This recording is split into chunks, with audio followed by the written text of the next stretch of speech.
If you want to be good at networking, don't be the person who needs something. Be the person that people need. Sean Weisbrot has spent his life networking and building meaningful connections. Sean is the founder of SparkVox and the host of We Live to Build, a podcast where he has interviewed over 300 founders and operators running 7 to 9-figure businesses. I've been doing this for 6 years, and the people I interview are doing 5, 10, 15, 20, 50, 100, $200 million a year in revenue. They're managing billions of dollars in investor money. At 21, Sean bought a one-way ticket to China with no clear plan, taught himself Mandarin, and eventually became a well-known speaker, event organizer, and connector in the Chinese business world. One event he helped build grew to 700 attendees, attracted government support, and opened doors to media appearances, paid speaking gigs, and other business opportunities. Later, through the relationships that he built, Sean generated $15 million in his own business and helped create over $100 million in value for others. Today, Sean teaches founders how to build personal brands and networks that bring opportunities to them. And with SparkVox, he's helping busy founders turn their ideas and voice notes into LinkedIn content that actually sounds like them. So how do you build a network that compounds over time? How do you become known by the right people? And how can creators and founders use their personal brand to create real business value? My superpower is networking. If you can understand that you have to just slow down and build a friendship first, then the opportunities will come. Welcome to The Creator's Adventure, where we interview creators from around the world hearing their stories about growing a business. Hey everyone, I'm Brian McAnulty, the founder of Heights Platform. Let's get into it.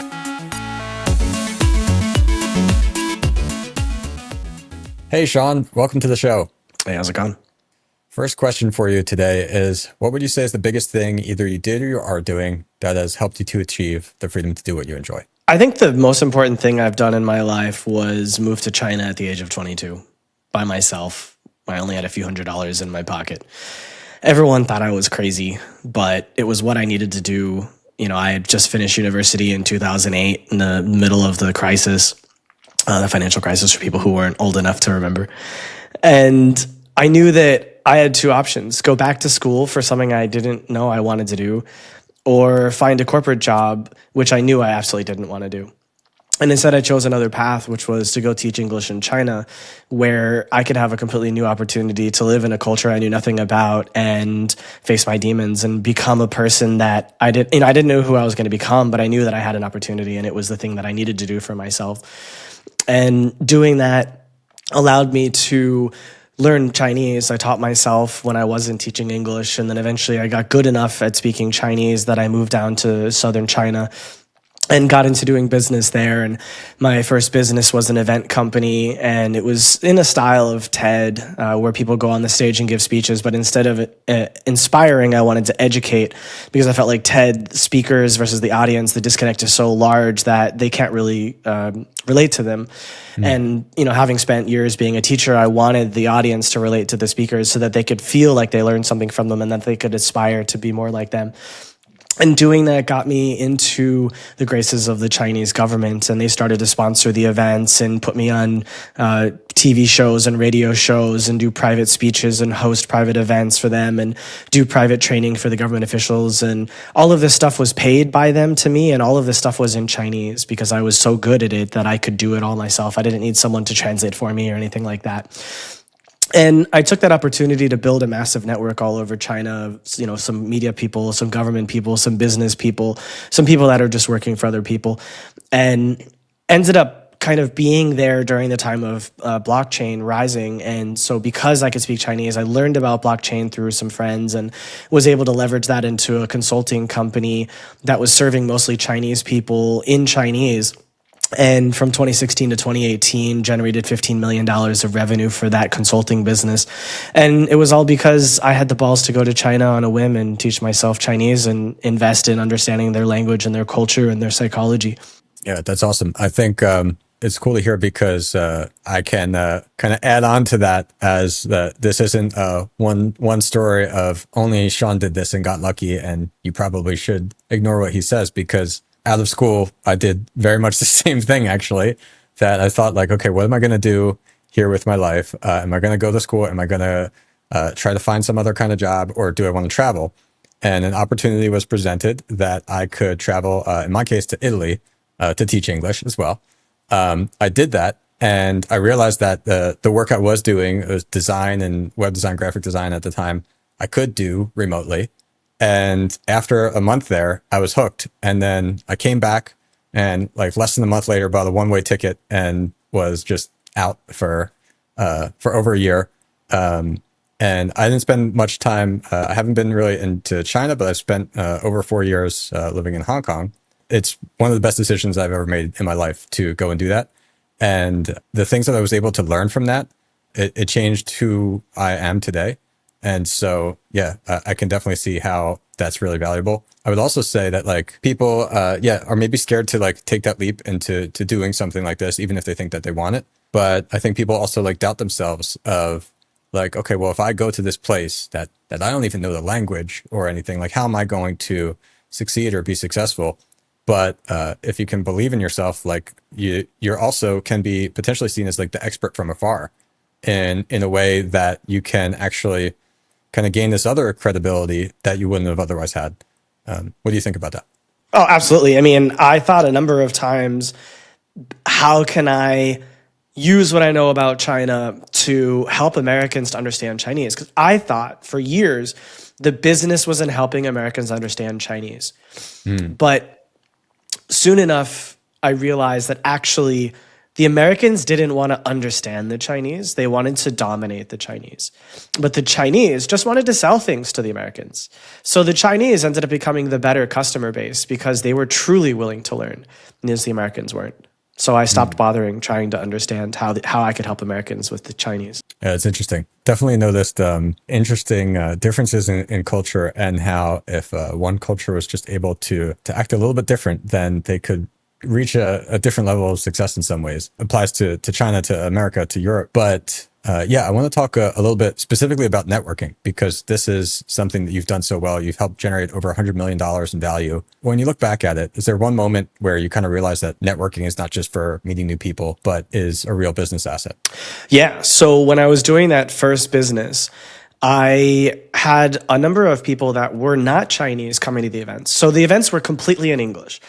I insisted on it being completely in English, even though I could have done it in Chinese. And the reason why I wanted it to be in English was because I wanted to attract people who were living in China who could speak English at a high level and give them something unique that they wouldn't be able to get anywhere else. And so this also attracted expats because they were used to things being in Chinese, and a lot of them couldn't speak Chinese. So they didn't attend those things because they just weren't able to understand what was going on.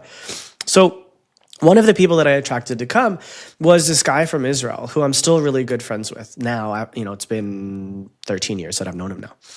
And he was coming to the events. He loved the events, and he decided to, introduce himself after coming for like 3 or 4 times. And we became friendly, and he decided to mentor me. And he realized that I had never been an entrepreneur before. So he realized that I was missing something really important. And that was what I was actually building. He said, you've got something great, but I don't think you realize what you have. He said, if you could figure out what your superpower is, you could turn this into something much greater. And I realized through talking to him that my superpower is networking. And it was as a result of that I started to get into deal making and networking and connecting, putting together deals. And that's where I got into the second business. Although it took about 2 years from when I met him to when that started to happen. How did learning Chinese culture maybe change the way you think about trust and business and relationship building? And I guess maybe this is what you're planning to explain anyway, but I would love for you to kind of talk about like the concept of face that exists over there, because I think many people in the West don't understand that. So trust in the West and trust in China are very different things. For Americans, you can essentially shake someone's hand and assume that there's trust in between the two of you, and that person's not going to break that trust. Now, obviously, that doesn't always happen. But for a Chinese person to feel like they trust you, you need to spend time with them, like a lot of time. Oftentimes, you have to eat meals with them, you have to drink alcohol with them, you have to sing karaoke with them. Depending on the kind of deal and the size of deal, sometimes they want to do like things that are a bit more like, okay, now we're like really friends, and if you get screwed, I get screwed. I'm not going to go into what those things are. People with ideas can think about what that is. So essentially, what they don't like about Americans is that Americans want to get to business. And they're like, I want to get to know you before I decide if I want to do business with you. And so there's this huge difference in that. And I think if you can understand that you have to just slow down and build a friendship first, then the opportunities will come. But if you're too hyper and focused on like trying to make money, then they're going to notice that and they're not going to want to be involved with you. What do you think about somebody who is not doing any business in Asia in any way, maybe never planning to visit Asia? What do you say to the person who's only doing business like in the US or in Europe?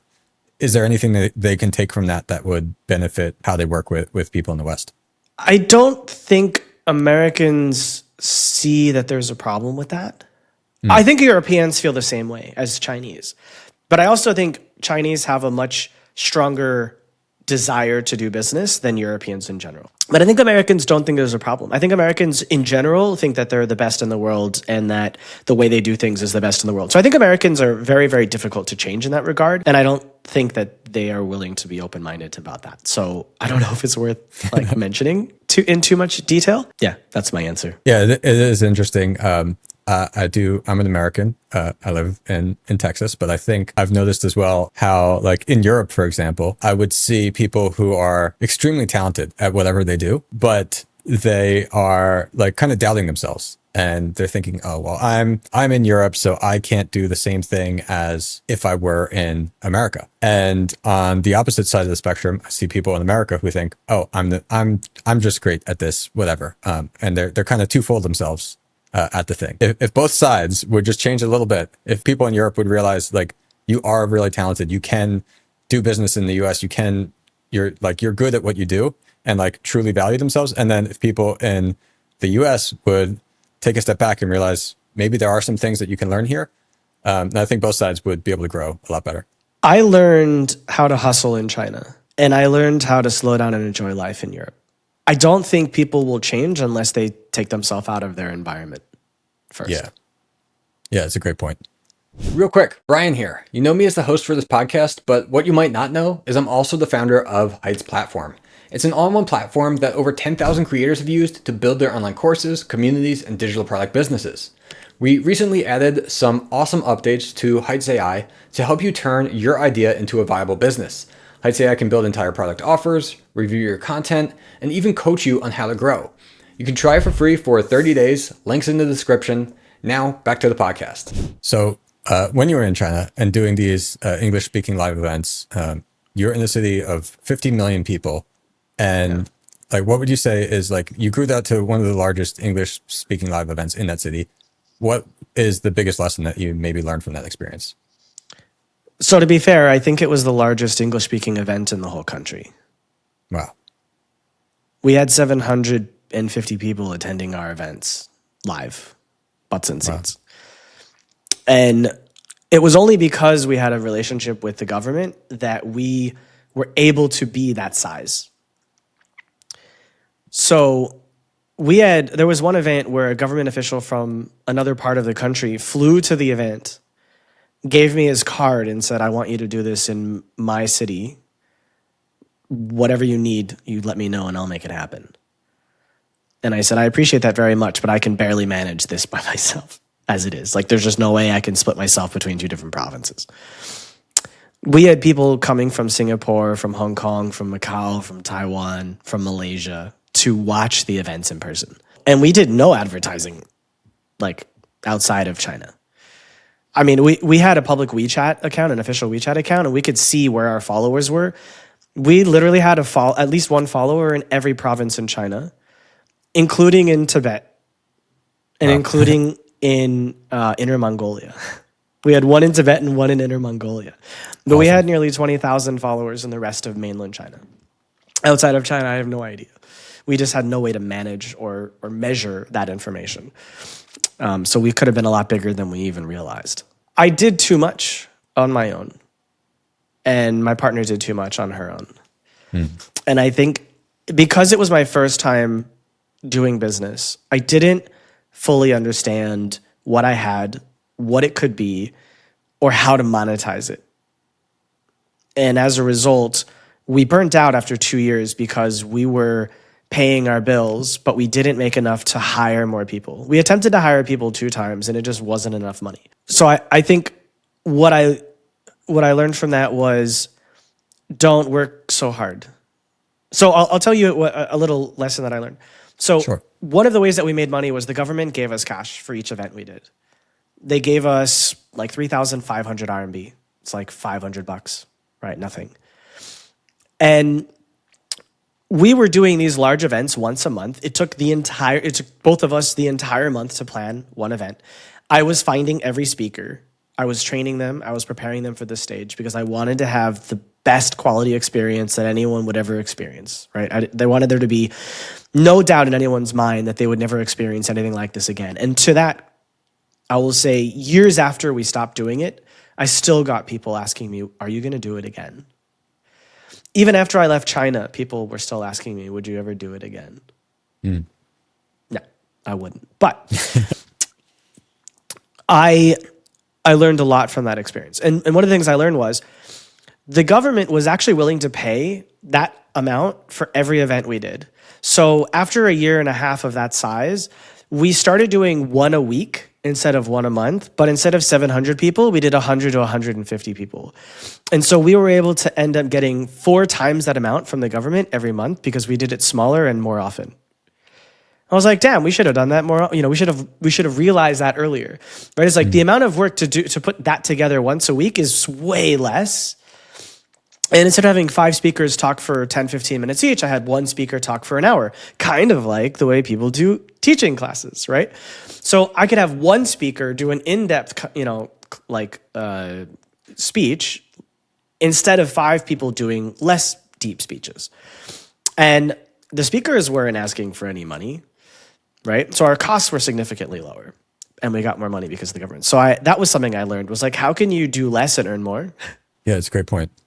What would you say, like, when somebody, if they want to get better at networking, what's the difference between somebody who can, just knows a lot of people and somebody who can actually turn those relationships into opportunities? I think one of the most important things that people don't think about is that because I was the founder of this thing, everybody wanted to know me. I never had to go to an event to find opportunities. People came to me bringing me opportunities. I had to decide who I wanted to meet and who I didn't want to meet because everyone wanted to meet me. So if you want to be good at networking, don't be the person who needs something.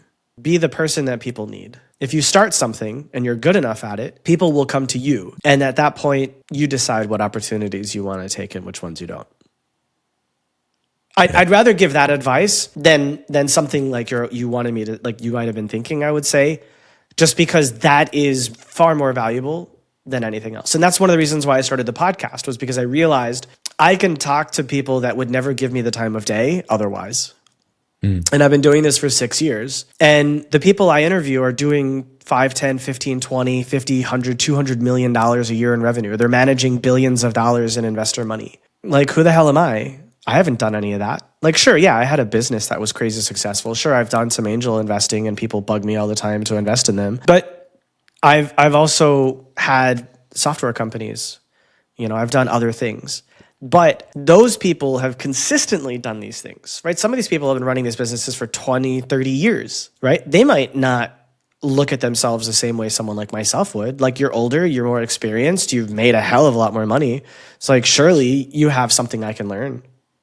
Right? Some of them are younger than me. Some of them are a few years older than me, Like, I just interviewed a guy recently who is based in Eastern Europe and he runs a private equity firm. Half the money that goes into any company he acquires is his and his own partner's money. The other 50% comes from other investors. And he's 36. He's got a kid, looking to have another kid or two, and he's thinking about retiring because he's made so much money that he doesn't even have to care anymore. The people that I talk to have these great lives. They're well-traveled. They're well-versed in the world.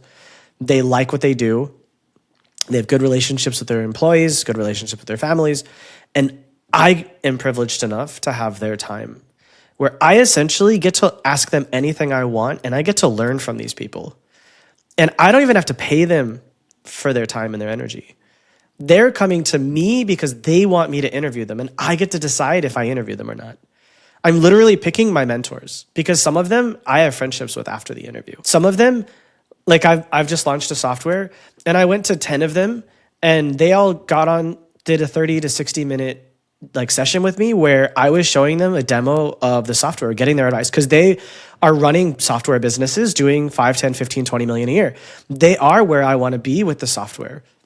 And I never made money like that from a software. I made money from consulting. So even though I know how to build a software, I don't know how to commercialize it like they've learned. So I value their advice significantly. And I only got their time because I did an interview with them. And I started to build that relationship. So for me, being the founder of something, being someone who's interesting, being someone who's well-traveled, right? I speak 4 languages. I've been to 60 countries. You know, I've had several startups. I've invested in a number of startups. Not everything is successful, right? So don't get the idea that like, you know, I'm insanely successful, because I've had a lot of failure in my life as well. But the most important thing I've learned is by being someone who's created something, you instantly become a target of interest for other people, because the vast majority of people in your life will never do something. They'll never do something. They'll never be worth something. They'll never do something that puts them outside of their comfort zone. It's just the fact that I say I live in China, everyone's like, holy crap, they want to interview me because I lived in China, or, you know, because I was in Vietnam, or because I live in Portugal, or because I did this, or because of that. Just racking up life experience because you want it to isn't enough. It's interesting. It makes you more exciting to people, but founding something is the thing that gets people over the edge and want to know you. And that's how you network, is by being the person people want to know. Yeah. Yeah. And imagine like the alternative of if you were building a product and you just say, just DM the 8 or 9 figure founder on LinkedIn and say, hey, I'm building a product. Can I show it to you? It's a lot harder to get somebody to pay attention to that than if you were able to say, hey, I'd love to interview you and tell your story. Now you get to know them. Now you have a relationship. Later on, now when you say, hey, I just wanted to show you this thing I've been working on, I think it might be helpful to you. Now you've got a connection to them that they are willing to talk with you. Exactly.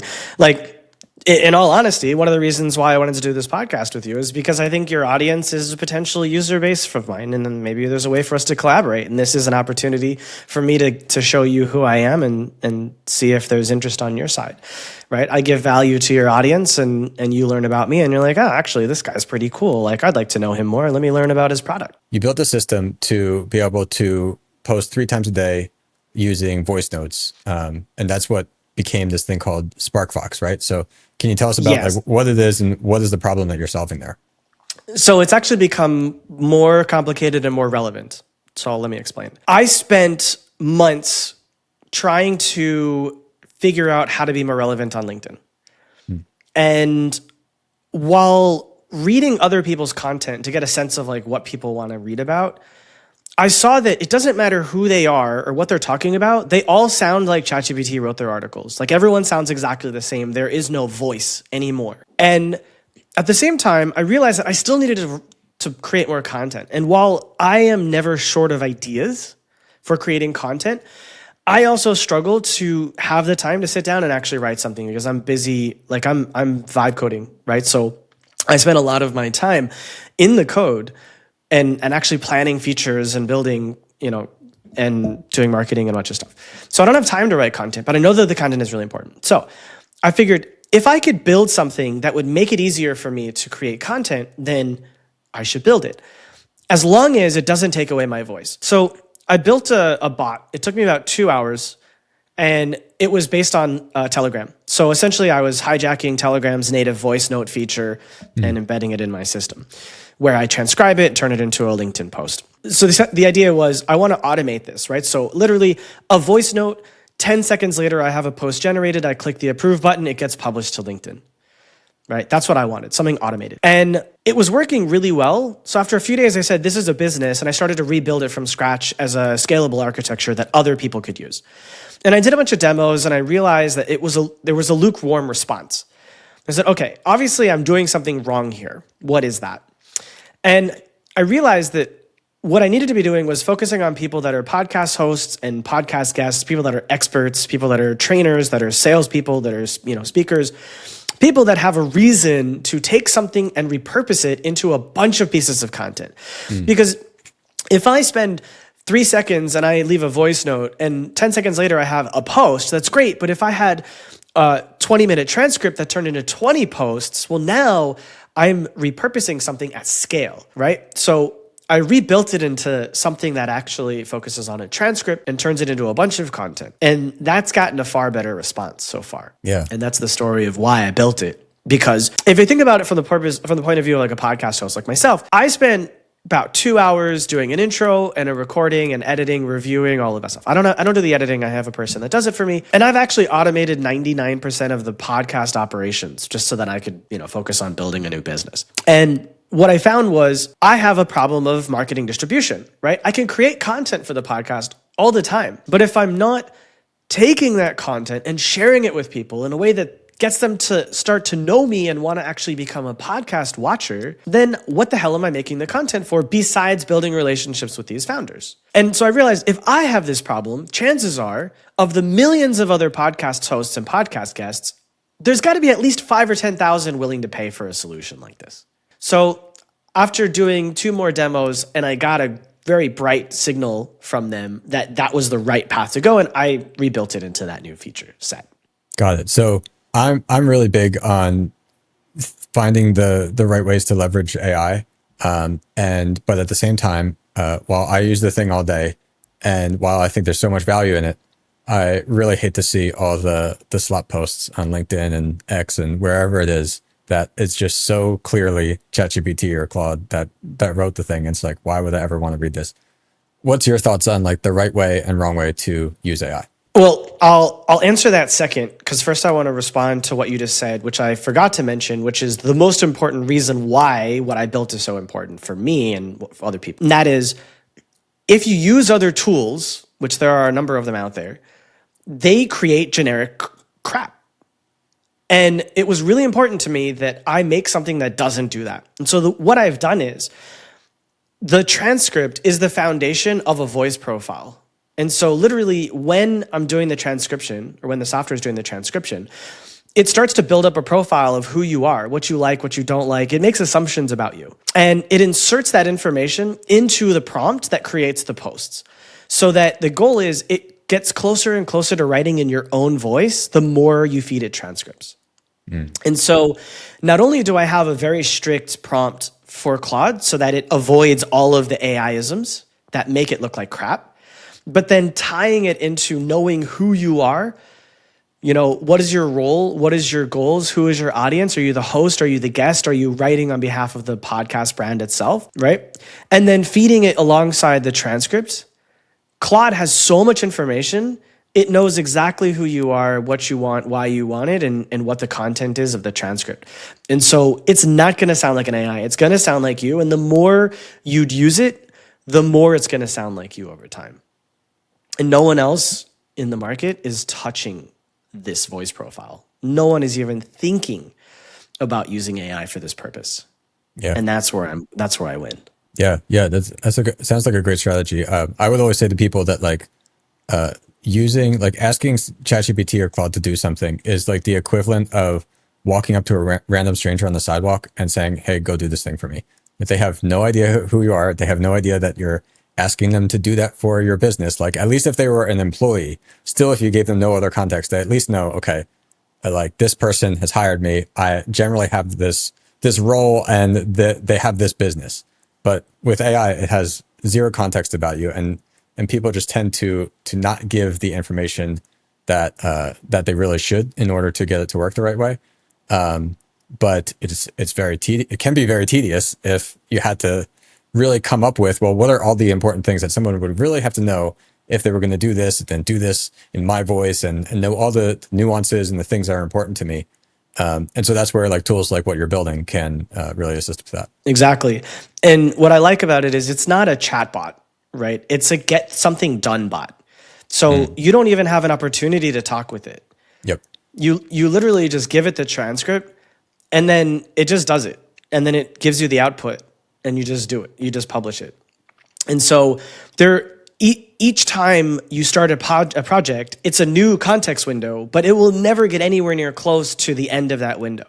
So it will never hallucinate because you're never touching that window. But then the next time you open a context window, again, this is all hidden behind the scenes, right, inside of the project settings. And so when you do the second transcript, or the third transcript, or the fourth transcript, it continues to update the voice profile. And so it continues to send this new version of the voice profile to the prompt to create this content alongside the transcript. So as you feed it new transcripts, it changes slowly over time and gets more confident about who you are, but it'll never be 100% confident because you are always changing. But your needs, sometimes your needs don't change, but sometimes you change as you go through life. And so it's designed to stick with you as you do it. And that's a way that people are never going to want to get rid of it because nobody else can do that for them. Yeah. And that's where the value is in working with AI. Yeah, I agree. Yeah. And there's so many more opportunities there of like how people can use AI as a tool and not as a chatbot. And I don't know. I think it's insane. Like we're just only scratching the surface of, even if the models didn't get better from today, there's so much more that we could be doing with them. And like for myself, I just see like, I keep surprising myself of like how much I'm able to get from them currently. And like, I remember at the end of last year, I was using like 500 million tokens a month. And then earlier this year is like 1 billion tokens a month. Now it's like 3 billion something. Like yesterday was like, I used like 250 million in my coding agent. And like, if you told me that like a year ago, I would say like, wow, are you crazy? Like how can a model even be good enough that it's possible to like get that much value out of it? But like here we are and it keeps going. I don't know exactly how many tokens I'm using a day, but it's easily a few million. Yeah, no, I'm sure. Yeah. So yeah. I want to get into a kind of quick like lightning round here. So looking for like quick takes, like 10-second answers for these next few questions. Why do some founders get constant inbound opportunities while others stay invisible? Because the ones that are getting inbound is probably because they have content. They've built authority somewhere and people trust them and then they want to know more about them. The people that don't get that, just people don't know that they're there. What's one thing that you learned from interviewing 300 plus successful founders that surprised you? I wasn't surprised by it. It's just they're all very similar in how they want to build something that serves people. They built something usually to solve a problem first for themselves, and then they found other people that had the same problem, and then they were able to do it better than other people. And they love being able to help people, and the money is second. And they make so much that they can just do whatever they want with their life, and they're happy about that. Yeah, yeah, it's so interesting to see at the highest level where the money is like always a byproduct. It's not the thing or the end goal for the majority of, I think, like the most successful entrepreneurs. But yeah. So what's one relationship building habit that you would say has kind of helped you grow the business the most? I have an incredible memory. I have a great memory for names and faces and details, which I learned from being in my dad's dental office as a kid. I was around thousands of people over years and years and years of just hanging out there. And I got to know their stories. And I already had that skill or I learned that skill innately. I don't know how to call it, but I think just caring about people and caring about their details and remembering those details and then following up with them and asking them. I have friends that like, I remember their birthday. I keep their birthday on my calendar, and on their birthday, I call them and they're like shocked that like, I'm one of the few people that remembers their birthday. I'm like, look, I just have it on the calendar, and I have it on the calendar because you're important to me. And so it's important for me to reach out to you and remain a friend with you, even if we'd only talk once every few months, whatever it is. And, just like giving a second of thought about other people goes a long way. Yeah. Yeah. I think that's great advice. I think not enough people are doing that. So on the show, I'd like to have every guest ask a question to the audience. If you could ask our audience anything, whether it's something you're curious about or kind of want to get people thinking about, what would that be?